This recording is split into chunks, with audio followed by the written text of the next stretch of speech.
Hello and welcome to Inside Europe, the weekly current affairs podcast and radio programme from DW, Germany's international broadcaster. I'm Kate Laycock in Bonn.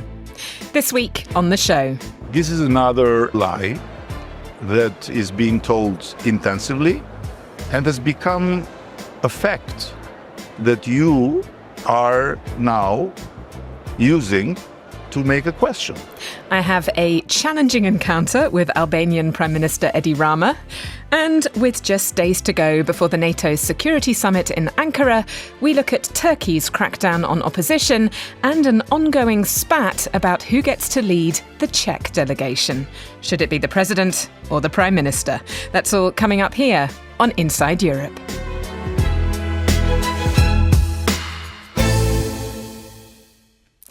Albania's Prime Minister, Edi Rama, was in Germany this week, taking part in a variety of public events with an AI focus.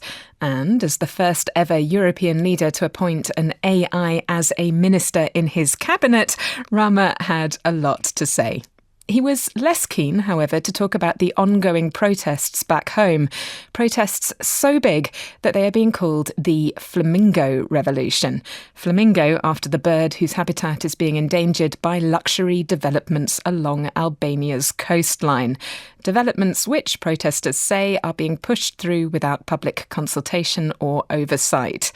And yes, these are the same developments linked to Jared Kushner's Affinity Partners investment group.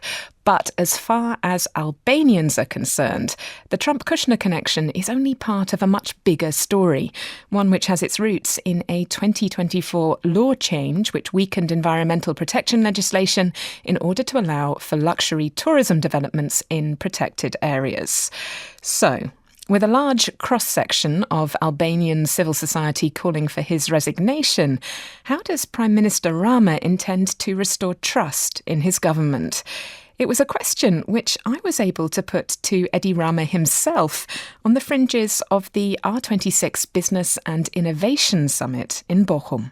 In Albania, there is not a breakdown of trust. In Albania, there is beautiful examples of freedom, of democracy in action, of a boulevard that belongs to people from all ways of life that have their own point, that they want their voices to be heard.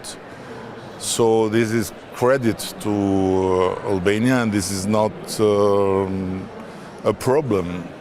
Remembering that in this very same boulevard, people were killed for protesting. So I would say that this is a beautiful example that Albania is showing to the world, and is an example that is very much unique for our region. I would love to talk to you about beauty, because as an artist, you understand the importance of beauty.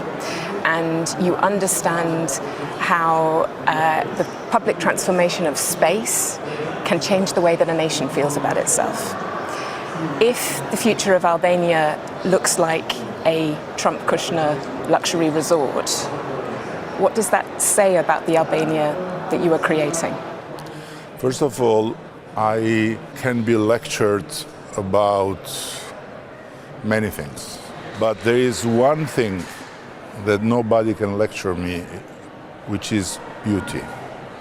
And not because I'm an artist, but because I served as Minister of Culture, I served as mayor, and I am serving as Prime Minister, exactly basing my whole thinking on beauty and transformation of public space and transformation of urban spaces has been part of my path. And if Albania today is welcoming 12 million tourists, is thanks to that effort. Now, you bring names here because you are prejudicial. I'm not able to answer. No, let me finish. I'm not able to answer because you bring names. How a project by Trump and Kushner may look like. What is this question? How one can answer? I'm not bringing nor the one, either the other, as a project. The project is being developed, and when the project will be ready, then we'll discuss about the project. We'll not discuss about people, about characters, and about ideological fight with people. These are your fights, you can make them, but this is not my fight. My fight is to bring in Albania foreign direct investment. My fight is to make happen developments that will be absolutely not simply great for Albania, but will be a gift to Europe. Is the privatization of public space something that is that a price that you are prepared to pay for this transformation? This is another lie that is being told intensively and has become a fact that you are now using to make a question. Because there is no privatization of public space. Simple. There is not. It's a lie. You can guarantee that everything... It's not that I can guarantee, is that we live in a civilization that since the Romans have made a very simple decision. Who makes accusation has to come with a proof. Now you are a journalist, right? And you are here to inform your audience. And your question is based on a lie. And you ask me guarantee, while you have to show me where is the privatization and where is any hint you have found that makes you worried that will be privatization of public land. In 2024, Albania's environmental protection laws were changed in order to pave the way for luxury hotel tourism. And that is something that has concerned people in Albania, together with their concerns about the absence of public consultation. What would be your response to those concerns? I think that, again, facts are very important. But again, facts are left aside. Because yes, we have made changes in the law. But guess what?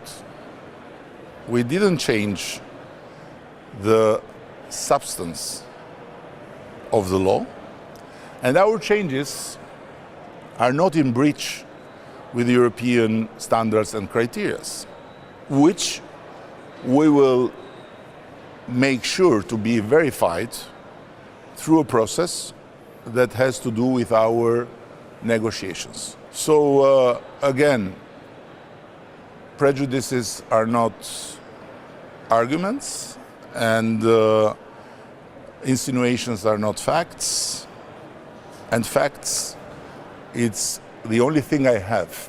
If you have facts to challenge my facts, please bring me. But if you have prejudices and if you have ideological fights to make with Trump, and if you have other things in mind, you are free to have them, but I cannot help you with my answers. You spoke in your keynote speech about digital outrage. You coined the word angerism. And you also spoke about your government's very positive experience of the use of AI, including the introduction of a minister who is herself an algorithm AI. If we are in a situation where we have good algorithmic use and what you have termed as bad algorithmic use, or even dangerous algorithmic use, where does that lead us? Does that lead us to a situation of government control of algorithms? There is not such a thing like good algorithmic use. I think that Europe and the democratic world is making a mistake that can be one day the reason of the end of democracy, which is accepting the freedom of speech as an extension of the freedom of speech. Freedom of speech is not freedom of speech. Freedom of speech is what dictatorships had as their most lethal weapon against freedom. Every study says that what is rewarded in the social media is lies. What is less accepted is truth. We will be linking to a longer-length video version of my interview with Albanian Prime Minister Edi Rama in the show notes. I would really like to acknowledge the support of my Albanian colleague, Elona Elezi, whose superb briefing prepared me for that interview. Shortly after the interview was recorded, members of the European Parliament, including the head of a European Parliament fact-finding mission to Albania, warned that its EU accession talks are at risk if the government does not change course. I'm Kate Laycock in Germany. You're listening to Inside Europe. When headlines get louder, we go deeper. Say hello to Berlin Briefing, Your guide to Germany's impact on the world. Between East and West, autocrats and democrats, Germany's whole system is under stress. pressure from all sides. And the world around Germany is getting more dangerous. Is democracy glitching? Too much noise? Too little clarity? We decode what it means for you. From Berlin to right where you are. It's all in Berlin Briefing on YouTube and wherever you get your podcasts. Next week, the Turkish capital, Ankara, is due to play host to NATO's 36th summit.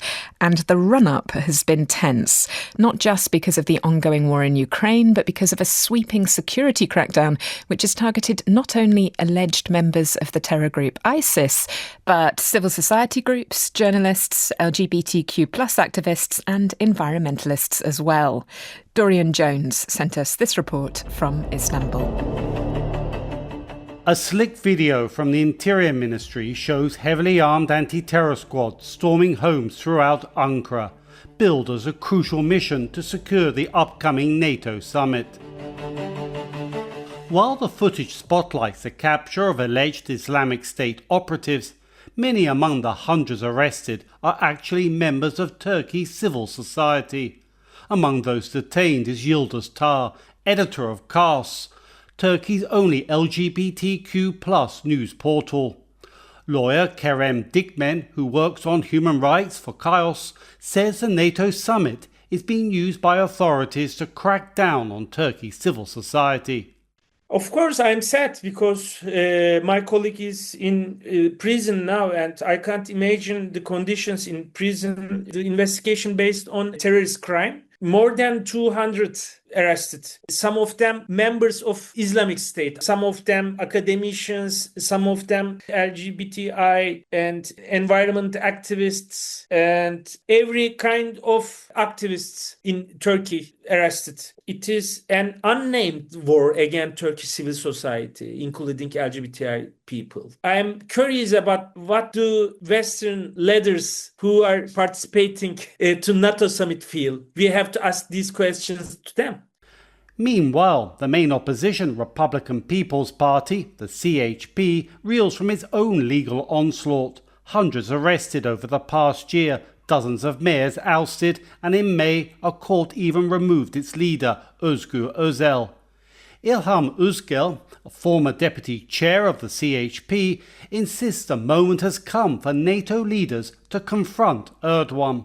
First of all, the democratic societies, they have to judge Mr. Erdogan's action. He has to be pointed that you're destroying democracy and what you're doing is against rule of law. We wanted to hear that first. In the second place, there could be some kind of diplomatic isolation. So whenever Mr. Erdogan meets a foreign leader, he's selling it to his own audience, to Turkish public, that he's a world leader. At least this opportunity could be taken from his hand. Turkey's Western allies are unlikely to heed calls for action. Instead, President Recep Tayyip Erdogan is poised to elevate his global standing at the NATO summit. According to Turkey expert Aslı Aydıntaşbaş, a senior fellow at the Brookings Institution, European and American leaders have found uncommon unity in their resolve to cooperate with Turkey, setting aside human rights worries. For President Trump, this comes naturally. He doesn't care about human rights advancement globally. He thinks the United States should look after its own interests. But now Europeans are also looking for some type of a functional relationship with Turkey and wanting to disregard human rights as an impediment to bilateral relations. When EU's leading officials met in Istanbul with their Turkish counterparts this week ahead of the NATO summit, human rights wasn't on the agenda. Instead, migration and security dominated discussions. For more than a decade, Ankara has been the gatekeeper to migrants seeking to enter Europe.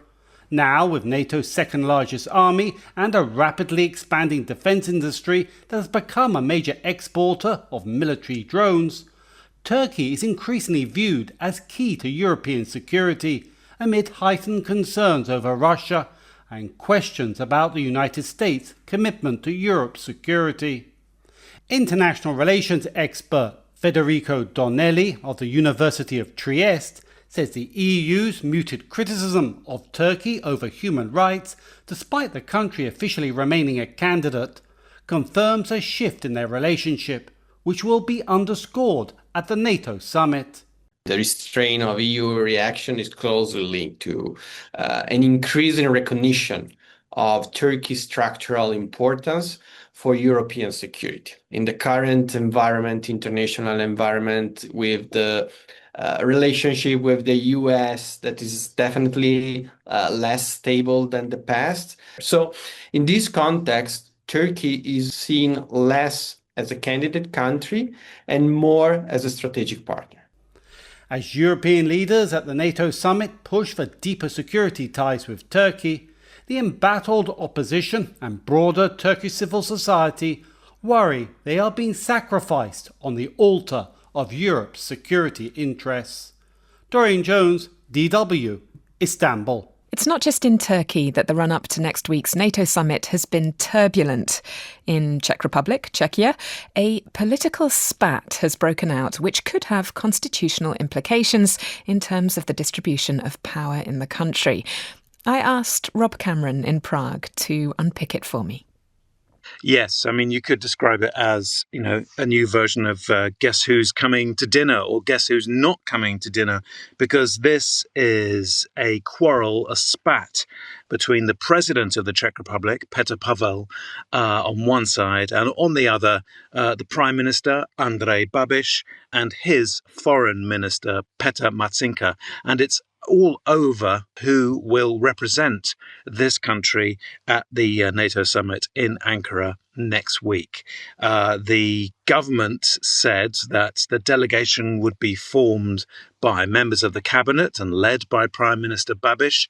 The president said that goes against all protocol and all tradition for this country, where the Czech Republic is represented abroad by the president, i.e. President Pavel, and he should lead the delegation to Ankara. So the matter, as you mentioned, has gone to the Constitutional Court, which ruled in a sort of preliminary ruling that no, President Pavel must attend the summit. You have to get him a plane ticket. You have to make all the arrangements, get his accreditation so that he can attend. And so now the dispute is, OK, Pavel will be allowed to go, but who will lead the delegation? And so the latest round in this spat is about that. Perhaps you could summarise President Pavel's sort of allegiances and worldview, and then those of Prime Minister Babiš, so we know what we're dealing with. President Pavel is, I think, very much a figure on the liberal side of politics in his country. He's a very strong defender of the country's place in Europe and the Euro-Atlantic alliance. He believes very strongly in supporting Ukraine's effort against Russia, and he often defends minorities in the country as well. So he represents very much the sort of liberal, cosmopolitan, pro-European, pro-NATO segment of society. And the men railed against him, Andrej Babiš and also the Foreign Minister Petr Matsinka, represent very much a different segment of society, not authoritarian, not quite far right, but employing much of the language that these figures do use. So think Viktor Orban. Andrej Babiš is a kind of pale version of him. Petr Matsinka is the former right-hand man of the highly Eurosceptic former president of this country, Václav Klaus. So his party, Matsinka's party, the Motorist, is all about pushing back against Brussels and getting rid of what they see as this useless over regulation of the European Union's economy and too much emphasis on the climate and so on. So a very different vision of the world, and also far less emphasis on protection of minorities, and indeed things like a strong, robust, publicly funded broadcasting system, public radio and public TV. So two very different visions of the world. And, they sometimes overlap like a Venn diagram, and sometimes they don't. And as, Europe becomes more divided, we are seeing these sort of almost, schizophrenic divisions more and more. So the two that I'm thinking of are actually Hungary and Poland, but there it's a complete mirror image almost of the Czech situation, because there you have prime ministers who, post-elections are trying to reorientate their countries towards Europe and towards NATO. And it's the presidential function that is pulling in the opposite direction. You're absolutely right. And here it's the complete reverse, if you say. It's the polar opposite.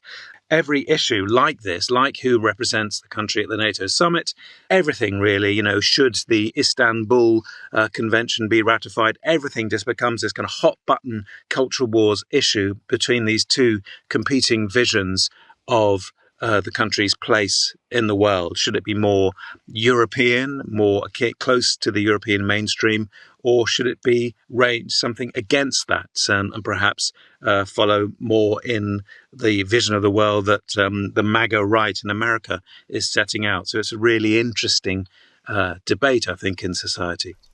Right.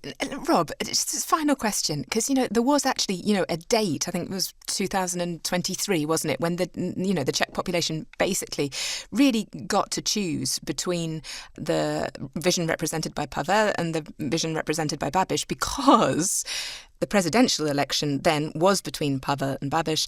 Then Pavel won. Babiš subsequently became prime minister, and we have the whole sort of situation that you've just described. But I suppose what I'm sort of interested in is, in the 3 years since then, has there been a big shift in Czech public opinion? I mean, if it were to come down to, that sort of opportunity for a stark vote between the two different visions, the two different directions, where do you think the Czech population would land?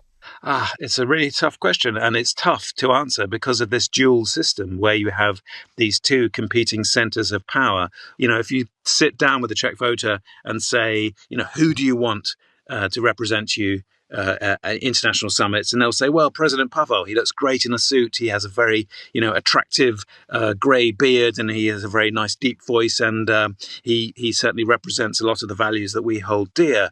But then if they say, okay, but who do you want actually running the country, then they'll say, well, not the previous guys on the centre right. We want a powerful leader and someone who's going to reduce energy costs and stand up to Brussels.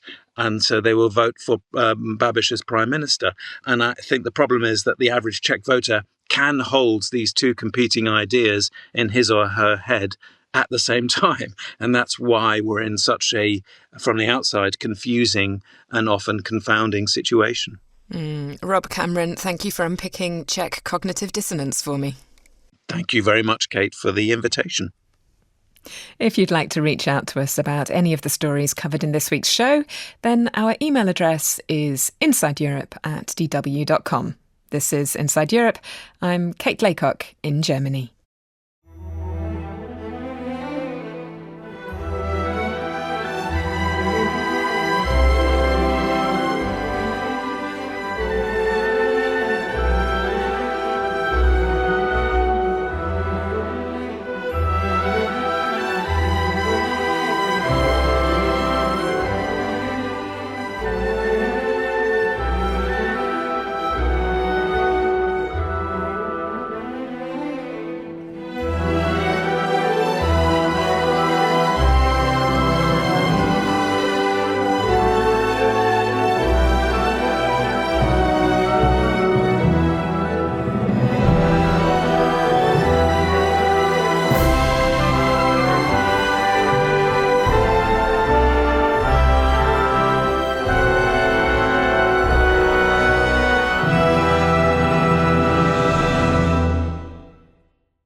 Welcome back to Inside Europe, the weekly current affairs podcast and radio programme from DW, Germany's international broadcaster. I'm Kate Laycock in Bonn. Happy birthday, USA. July 4th will mark the 250th anniversary of the signing of the Declaration of Independence. Now, as you may be aware, the birthday celebrations over in Washington have been somewhat controversial. Back in 2016, a bipartisan commission was established to organise the semi-quincentennial. America 250 had as a stated mission civic education, historical reflection and nationwide participation. However, Donald Trump's White House launched a rival project, Freedom 250, an unapologetically partisan event celebrating patriotism MAGA style. And Freedom 250 hasn't just been active in the US. It held a Brussels event too in the city's largest park, Le Parc du Cinquantenaire, just a few hundred metres from the European Commission. Ladies and gentlemen, welcome to our extraordinary celebration of the 250th birthday of the United States of America at Cinquantenaire Park, Brussels, Belgium. Attending the event were these two journalists. I'm Julius Fintelman. I'm the editor-in-chief of the European Correspondents, a pan-European media organization. And I'm Samuel Dempsey, the defense editor at the European Correspondent and also a video journalist. Unwittingly, Julius and Samuel themselves became part of the story. Here is their account of what happened, as told to DW's producer, Laura Kabelka. Once we were in, we tried to approach the American ambassador to Belgium, Bill White, and ask him a question. And we identified ourselves as journalists, and he was first willing to answer a question. Then once we asked it, his presswoman said, no questions, and moved us away. So I've been reporting a story for a few weeks now where an activist in Brussels, who's also an American citizen, emailed the Zac Brown Band, just basically saying, hey, look, I'm from where you're from. I love your music. I come from a military family, and I do not, think it's a great idea for you to represent what Freedom 250 represents, because it's not freedom. It is not American values. We know that shortly after, Ambassador Bill White took it upon himself to email that American activist. Basically, the email was insinuating, which I've published in a redacted form, that they had the private information of the individual, and with it in CC was various police officers, senior and general from Belgium, alongside the head of diplomatic security at the U.S. Embassy in Brussels. So I went to ask him about that. And we were then went into the crowd again, and 20 minutes later got picked up by police, pulled out of the event, physically moved out to the sidelines where we were questions about why we were there, who we were. Once they learned that we were journalists, they were questioning what kind of outlet we were, what kind of political leaning our outlet had, what if we were there with some kind of agenda. With our IDs confiscated, they were given back to us afterwards, after around 15 minutes in detention, and then we were removed from the event.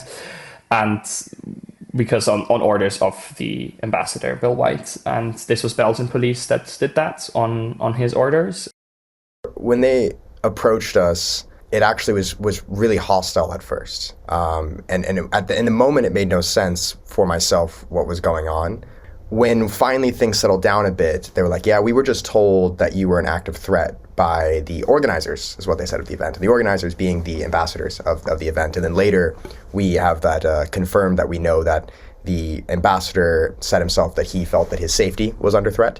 So the police basically showed up in a situation where they didn't know if we were, agitators, if we were terrorists. They didn't know anything. After we published the initial version of the story on Monday morning, we emailed the ambassador for comment and for clarification. The reply that we got insinuated that we were the ones behind that letter that American citizen had sent, which is not true, and had subsequently called both of us losers. And we corrected him and said, just to be sure, you know who you're emailing. We're not the one that you think we are. We haven't gotten a reply since. I think that what this administration has learned to do is have an abuse of power, do something that overextends what their office actually is designed to do, and then just keep expanding the story in as much chaos as possible. Where, for myself, I was reporting a story that I had no connection to, that I was simply trying to just run down the things that I was obligated ethically to do to figure out why did the ambassador write this email? What are the legal implications of the email that he wrote, et cetera, and so forth? And in the end, now he's turned to me as part of the story. I can only speculate, but I don't think that's accidental. I think he wants there to be a large confusion and turn it into some type of conspiracy. Maybe it's too large of a word, but some type of collusion to try and have some agenda here rather than just, I'm a reporter who stumbled into a leak of this, tried to do my job to report it, and in the end was detained on his orders and removed from the event and unable to do so. So I think that tactic over and over again, makes it really hard for the press to do their jobs, makes it hard for everybody else to tell the truth and figure out what's going on, and in the end allows the norms of the office that are being held to be expanded into places that would not be possible a year, 2 years, 5 years ago. As a European journalist, and as a European, I already thought it was strange that we give a foreign country that in the past year has not been acting particularly friendly towards us, I would say quite hostile towards us actually, that we granted that country to take over the central square in Brussels. Why are we allowing them to project the flags of the United States, the face of Donald Trump, onto one of the central monuments in Brussels, the Arc de Triomphe, in that park, Saint-Cantenaire? And then to be removed from the event by Belgian police, which in effect acted as extension of the Trump administration and of a Trump-appointed ambassador, that felt particularly worrying for me about press freedom. Yeah, as an American, unfortunately with this administration, nothing is surprising anymore. It was just a further trauma of the last year of just seeing, wow, this is how far we've stooped. This is how low we can go. We violate these freedoms in the United States virtually every day at this point, but even in Brussels, in the heart of Europe, it's taking place. And, I was someone who was supposed to be working in the State Department a little less than a year and a half ago, which then was fired under the Doge Elon Musk arrangement. So, I have a lot of respect for the office that Ambassador White holds, and at least should look up to people like himself. And he makes it very hard to do so now. So far, the political consequences have been virtually zero, and the outrage by local politicians, Belgian, European officials has been absent. I think it's really telling about where the power has shifted and the tolerance of it, if not the complicity in it. And I'm deeply concerned on both fronts. What I hope that cases like this show and will lead to is that European leaders realize, or at least ask themselves the question, if behavior like this from formerly allied countries' officials can be accepted. Should we accept those kind of people as ambassadors? In the end, we do have the power to accredit those kind of ambassadors. I mean, Europe needs to be a place where rule of law matters. Those are the ideals that the European Union is built upon. And so I think it's time for European leaders to wake up and defend those. Keep distance, please. Samuel Dempsey and Julius Fintelmann of the European Correspondent there, as told to DW's producer Laura Kabelka. We did reach out to the US Embassy in Brussels for comment, but received no reply. We don't want to be party poopers. So, as a special semi-quincentennial treat, we're about to bring you a conversation with Glyn Morgan, author of The Rise and Fall of American Europe, in which I will be putting what I like to think of as the Monty Python question. What has America ever done for us? And the answer, it turns out, is actually an awful lot. Well, I think that's a nice way of putting it. But I think that if you try to run a counterfactual of what would have happened in 1948 had the United States not got involved, I think you probably would have seen the takeover of a giant chunk of Europe by the Soviet Union. And I think you wouldn't have seen the Western Germany and France and Italy being bound into a political institutional structure which I call American Europe. And I think you have to concede that post-war Europe was something of a success. I mean, you have the Wirtschaftswunder in Germany. I mean, Europe experiences extremely high levels of economic growth for the next 30 years. And eventually, Europe becomes a fairly big player in global politics. And I think that is the story from roughly 1945 into the 2000s. And as I'm sure we'll talk about, the United States then gets a bit worried that they've created a too strong Europe. Well, indeed. I mean, the reason for this conversation is that we do appear to be at a moment of rupture. If you were to tell the story of this moment of rupture, what sort of moment would you pick? I can point to a day when the rupture occurs. The day is in July 2025 at the Trump-Turnberry golf course, when the Europeans have to meet Trump at his golf course to negotiate a trade deal. And the trade deal is extremely disadvantageous to the Europeans, which is an incredible shock because the Europeans have always conceded, well, we don't have a lot of military power. We don't have a lot of so-called hard power that the other big states have. There's one power we do have, that's trade. We have the ability to go toe-to-toe with any other country, including the United States, on trade. And yet, in July 2025, the Europeans have to concede an extremely disadvantageous trade deal. Why? Because for the first time, the American president says, if you don't capitulate, essentially, we are going to withdraw our troops from Europe. We are not going to help in the battle with Ukraine. And the Europeans concede there's nothing we can do now that Trump has brought security into the equation. That event, I think, signals the end of American Europe, and a new type of political entity is taking shape, more or less, as we're talking. That is so interesting that you picked a failed deal on a golf course, basically, because, I was expecting something like the berating of Zelensky in the Oval Office or the Munich Security Conference. I was expecting one of those sort of headline-grabbing, obvious geopolitical crunch points. And no, you've located us in the golf course of Mar-a-Lago.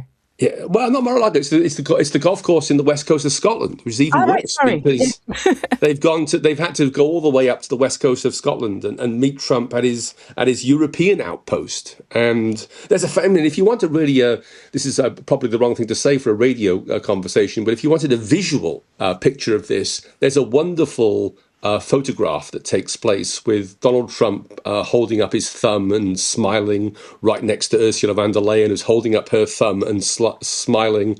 And then over on the end of the photograph, there's the Director General of Trade for Europe, a German lady called Sabine Weyand, who's extremely knowledgeable. She was the person who actually defeated Britain in the Brexit negotiations, and she's glowering. She's the one person who knows what a terrible deal they've signed. She's the one person who knows we have had to capitulate to somebody who's now leveraging security with trade. The grubby, mercantile nature of this, locates us very firmly in the world of trade deals. But there is an ideological aspect at play, isn't there? And yes. Maybe you can unpick that for me, because we're sort of shifting in your telling from the ideology of an American Europe based on transatlantic trade and rapprochement and all the rest of it into something very, very different. And that is actually, in many ways, not much to do with what's happening in Europe and everything to do with what's happening in the United States. Yes. And I think that the key event there is the J.D. Vance speech in Munich in February 2025, where Vance really does start criticizing European culture and European politics in ways that I don't think any US political leader has ever done before. And this is the first of many types of criticisms along this. You see it now with Pete Hegseth in the D-Day celebrations, where he chose to say that back in 1944, the Europeans stood up against the dangerous ideology of fascism.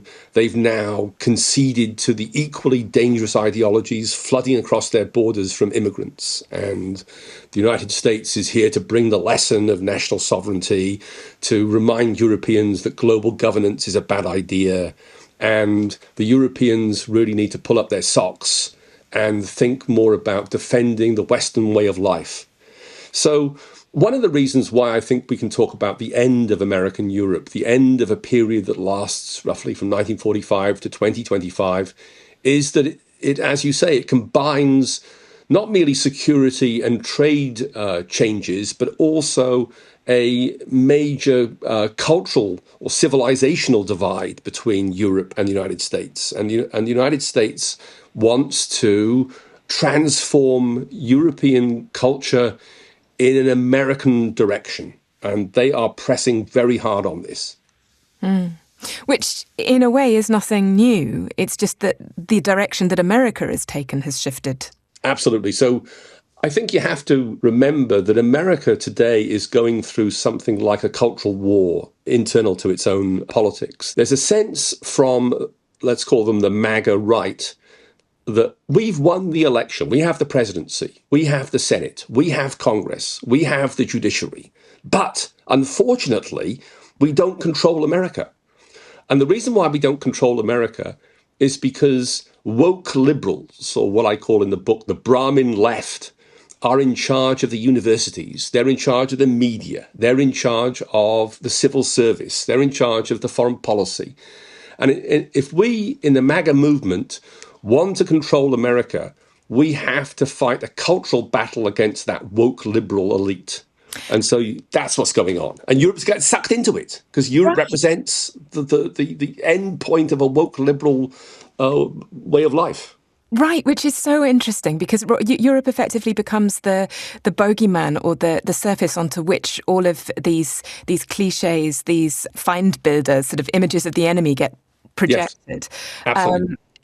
Which made me, I was thinking a lot of Naomi Klein's doppelganger ideas, actually, when reading the book, and sort of seeing how the projection of everything that you don't want to be gets projected onto another entity, and then you kind of define yourself in opposition to it. And that seems to be the role that Europe is playing for America at the moment. Yes, absolutely. Yes, and it's. I mean, I'm talking to you now from London, and London figures very prominently in these battles because. London is portrayed as this very dangerous city where multicultural gangs are running amok. My neighbours were fearful of me coming to London because they'd heard so much about people having their iPhones stolen and their Rolex watches ripped from their wrists in Mayfair. And when I tell my British friends that London is portrayed as this absolute nightmarish hell-like situation, they're just astonished because it's a much safer city than most cities in America, and it's relatively well run and a pleasant place to be. But you're right, it's this idea that these rather abstract battles that are being waged against the woke liberals, we can make them more concrete by highlighting negative memes about Europe.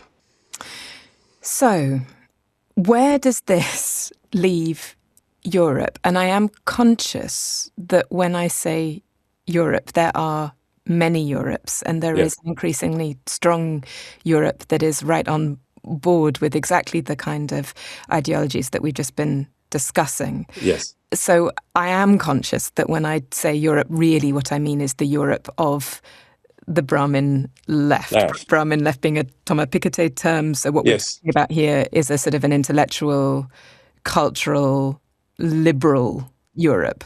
Yes. Unfortunately, it leaves this group in a rather precarious position because the United States is not just portraying images of decay amongst Europe, it's also interfering in European politics. So J.D. Vance is making contacts with the Reform Party in Britain. Similarly, in Germany, the J.D. Vance is making links to AfD. And I think the Americans will be quite happy to see more right-wing parties succeed. So you can predict and expect that America will continue forming links to the right in Europe and will hope that the right are more successful politically. What can the Brahmin left do about it? I don't think there's much they can do. I mean, I think Europe now has to realize that they can no longer rely upon America as an ally that looks after their interests. And they're going to have to look after their interests themselves. And we're in for a very difficult time in Europe over the next 10 years. So Europe very much at a crossroads. You, in your book, outlined 3 possible scenarios. I'm hoping that you can save the most positive of the 3 to last and set them out in that order. Give me the worst case scenario from a European perspective. The worst case scenario from a European perspective is that the United States tries to convert Europe into a vassal state and tries to persuade European countries to basically subsume themselves become an American 51st state, get rid of all of their hate speech laws, get rid of all of their restrictions on social media, not put any barriers in favor of American AI. And the Americans are clever enough to realize, well, we probably can't get the whole of Europe to do that. So what we'll do is try and pick off countries one by one. If it's not Hungary, maybe it could be Poland, maybe it could be Britain. So the nightmare scenario for Europe is Europe splits up, and you get some countries will go with the United States in a vassalized form. Other countries might think, well, we need to pull closer to Russia. Other countries might try and strike a deal with China. I think you have to remember that Trump, Xi Jinping, and Putin all share a common aim in breaking up Europe. The second option is a sort of a Europe of nation states. And again, I think that's problematic because the Americans are going to just pick and choose between, they're going to practice a divide et impera strategy. And I think that will break down and become the vassalized Europe that I thought was the worst scenario. And then the optimistic strategy is, I think, that Europe manages to take control of its security arrangements and combines security with trade in a new political entity I sometimes refer to as UTO, an EUTO, that NATO's gone, the EU in its present form is gone, and an arrangement emerges where trade and security and politics are unified in a new entity. But we're a very long way from that, and I think that is the most optimistic. Glyn Morgan is the director of the Centre for European Studies at Syracuse University and author of the book, The Rise and Fall of American Europe. Keep a lookout on your podcast feeds for an extended version of this interview due to drop on 4th of July. Happy birthday, USA. I'm Kate Layhook in Germany. You're listening to Inside Europe.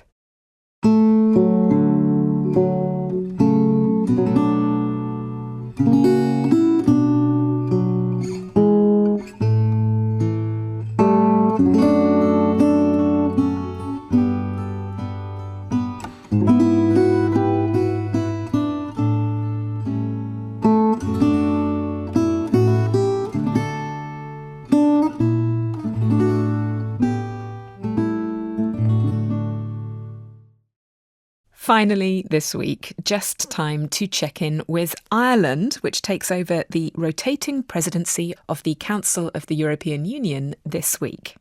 From Dublin, reporter Sunny Bean has been taking a look at what Ireland hopes to achieve as the temporary EU broker and why EU membership expansion is likely to be top of the list.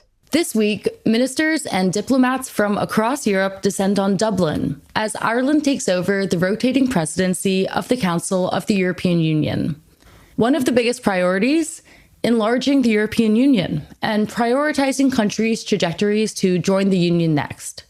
In Ireland's Parliament last month, Minister of State for European Affairs Thomas Byrne laid out the reasoning behind the Irish presidency's priorities. The European Union agenda remains dominated by several critical challenges, including, of course, the Russian aggression against Ukraine, the Middle East, our collective focus on EU security and defence, competitiveness and transatlantic relations. And these challenges are connected to enlargement, Byrne says. We champion merit-based enlargement as an effective tool for securing peace, security, stability and prosperity throughout Europe. Ireland will prioritise advancing the EU accession process for Ukraine, Montenegro, Albania, Moldova, and several countries in the Western Balkans. So why has growing the EU become such a priority? I asked Barry Kolfler, Director of Research at Dublin's Institute of International and European Affairs. Since Russia's full-scale invasion of Ukraine, there has been a wholesale shift in EU policy towards security. Enlargement is the best example of this. Think about it. It's the very constitution of the bloc, who is in and who isn't, and on what terms can you come in. Kolfler says that while joining the EU used to mainly be about democracy and economic reform, Now, with a less reliable US and a more assertive China, the EU feels the need to shore up protections against Russia. That the idea of having the countries in Eastern Europe within the bloc is better than having them outside of the bloc, either vulnerable to Russian meddling or indeed, subject to Russian interference or kind of pro-Russian governments even. Plus, more EU countries means more trading partners. The European Commissioner for Enlargement, Marta Koss, has urged member states to move from words to action. The accession process is built on the commitments on both sides, and those commitments must be respected and followed by concrete action. While the war in Ukraine is the background, Kolfer says the country closest to joining the EU is Montenegro. If I was a betting person, which I'm not, there's a fair case that Montenegro will be ready to join the Union by 2028. Indeed, the Montenegrin government has done a really good branding exercise of saying 28 by 28. They're going to be the 28th member by 2028. This target date for Montenegro was repeated by Commissioner Koss last month in the European Parliament. As Ireland holds the presidency for the 7th time, Kolfer says security holds a new importance. And the interpretation of what is security, he says, shows why it matters which country holds the presidency. After Ireland, Lithuania will hold the presidency, then Greece. The further east you go, there's a greater, threat perception vis-a-vis Russia, for example. The further west you go, Ireland is a good example of this. There is, a lot in there about security and defence, but it's from a totally different perspective because of proximity to that conflict, for example. So it's very interesting as well as useful. Kolfer said the most important question for the EU will be, where does it end? And what does it mean to be part of the EU? And Ireland has always had a really kind of broad definition of that. Are you European? Are you democratic? Are you committed to the project as set out in Articles 2 and 3 of the treaty? Another important issue will be the EU's next long-term budget, due to take effect in 2028. And while Ireland's role is supposed to be mostly administrative and neutral, one issue hanging over that is Ireland's close relationship with big tech. The EU is set to push work on AI and tech regulation over the coming months, but some argue Ireland's close ties to the world's biggest tech companies, Google, Meta, Apple, Microsoft, etc., which all have their European headquarters in Ireland, complicates Ireland's role. Those concerns aren't new. During Ireland's last presidency in 2013, a leaked Facebook memo appeared to suggest Ireland was willing to use its presidency to influence negotiations over EU digital rules. The memo said, quote, "The Prime Minister said that they could exercise significant influence as presidents of the EU, even though technically Ireland is supposed to remain neutral in this role. The Prime Minister committed to using their EU presidency to achieve a positive outcome on the directive." At the end of the day, Kolfer says many Irish people are very aware of how much joining the EU changed the country. Ireland benefited so enormously. We're a better country now in so many ways because of things we got through being in the EU, that future should not be denied to any other European country. Ireland's presidency comes as the EU considers what this union will mean in the current geopolitical landscape. Alongside enlargement, Ireland has made strengthening Europe's economic competitiveness a central priority through deepening the single market, while also emphasizing democratic values and the rule of law. Sunny Bean, DW, Dublin. Today's programme was produced by Lara Kabelka and me, Kate Laycock. Special thanks to Elona Elesi and Lavinia Pitu for extra support. Our sound engineer was Michael Springer. A shout out to work experience students Lily Kustes and Antonia Berner, also here with us today in the studio. Inside Europe comes to you from DW in Bonn.